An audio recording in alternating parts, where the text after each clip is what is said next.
This is Facebook video number 7 on the subject of the true nature of the celestial sphere. My name is Keith Whitten, and I'm the inventor of the Monad Calendar Clock app. This is a screen recording of me operating the Stage 2 Monad app, the prototype, which you can download from the App Store for $1. Alright, if you've been following my post, then you know by now that I am a little obsessed with the biosphere. Now it's easy to see the celestial sphere, this is it right here, in 3 dimensions. But where exactly is the biosphere? And what exactly is the biosphere?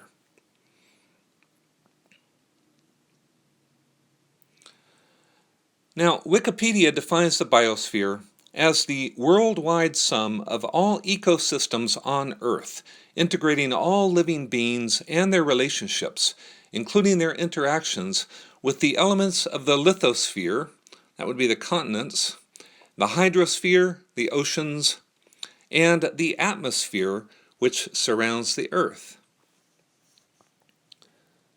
Now, this definition surprisingly leaves out one major and obvious factor: the sun. All right? 80% of the biomass of the biosphere is plants, while 15% is bacteria, and less than 1% of the biomass of the biosphere is animals. So we have a predominantly plant-based biosphere. Plants are photosynthetic beings that extract electromagnetic energy out of the light produced by the sun. Plants located above the circle of illumination, this line separating the light from the dark half of Earth, those plants are in the process of photosynthesis. And they use solar energy to produce plant-building materials, including the fruits, nuts, and seeds we eat, and the oxygen in the air we breathe.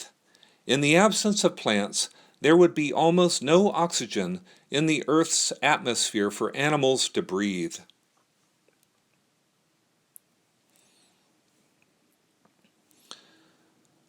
The celestial sphere, with calendar clock modifications including the hour hand, the calendar band, and the date indicator, is useful to measure the planetary biorhythms of the biosphere, but just as importantly, it also serves as a conceptual container, a finite structure representing the infinity surrounding planet Earth. The celestial sphere contains the plant-modified atmosphere of Earth, which stretches outward to infinity.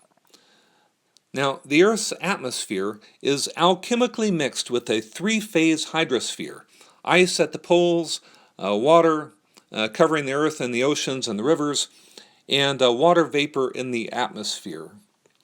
And this hydrosphere spins along with the Earth as it spins into the hydrologic cycle. The sun heats water on the surface of the Earth, which causes water vapor to rise up into the atmosphere. As the Earth spins, that carries the water vapor around to the dark side of the Earth, where it cools and falls as rain. And you've got the equivalent of a planetary circular system with global currents flowing through the ocean, the rivers, and the air surrounding the Earth, which in turn fractally generates the more localized patterns of weather and climate people experience all around the globe. Now, the distribution of molecules making up the atmosphere may thin out the further you get away from the center of the Earth. But the Earth's magnetosphere, which we're going to model in stage 4, is also part of the atmosphere, including the Van Allen radiation belt, which is almost toroidal in shape, beginning at an altitude of 3 and extending to 10 Earth radii, the distance from the axis to the equator. This Van Allen belt functions as an antenna emanating a complex electromagnetic field that extends to infinity. Plants are also influenced by the tidal forces of the moon. Where is the moon? There it is right there. It's almost a dark moon. And even the phases of the moonlight at night strongly influence photosynthetic plants on the surface of Earth. Of course, the sun, here it is, has a tremendous photosynthetic impact on plants, and these celestial bodies, the sun and moon and their celestial rhythms, are conceptually contained within and measured by the celestial sphere, a conceptual container for all these interpenetrating layers of the biosphere. The biosphere is really just a modern scientific name for nature. Remember, MONAD is based on a heliocentric model of the solar system.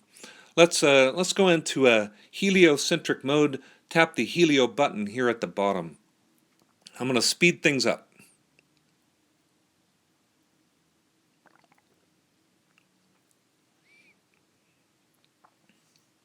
So now the modern celestial sphere is in motion because the Earth is in motion as it orbits the sun.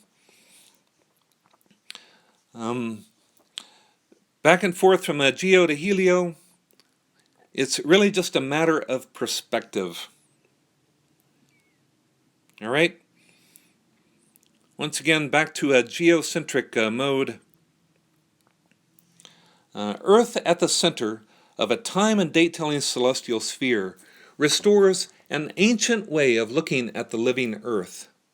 500 years ago, before Copernicus, everyone knew what and where the celestial sphere was.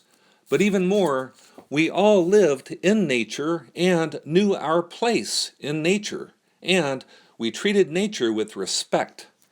There was a universal appreciation for the fact that we are living in a cosmic and sacred garden. But now, we live in cities far removed from nature and get our food from grocery stores and restaurants. A few hundred years ago, the idea that anyone would pollute or intentionally destroy this garden was unheard of. After all, there are no real borders in a garden. Walls and fences don't keep out pollution and toxic waste. We all share the same atmosphere and soil.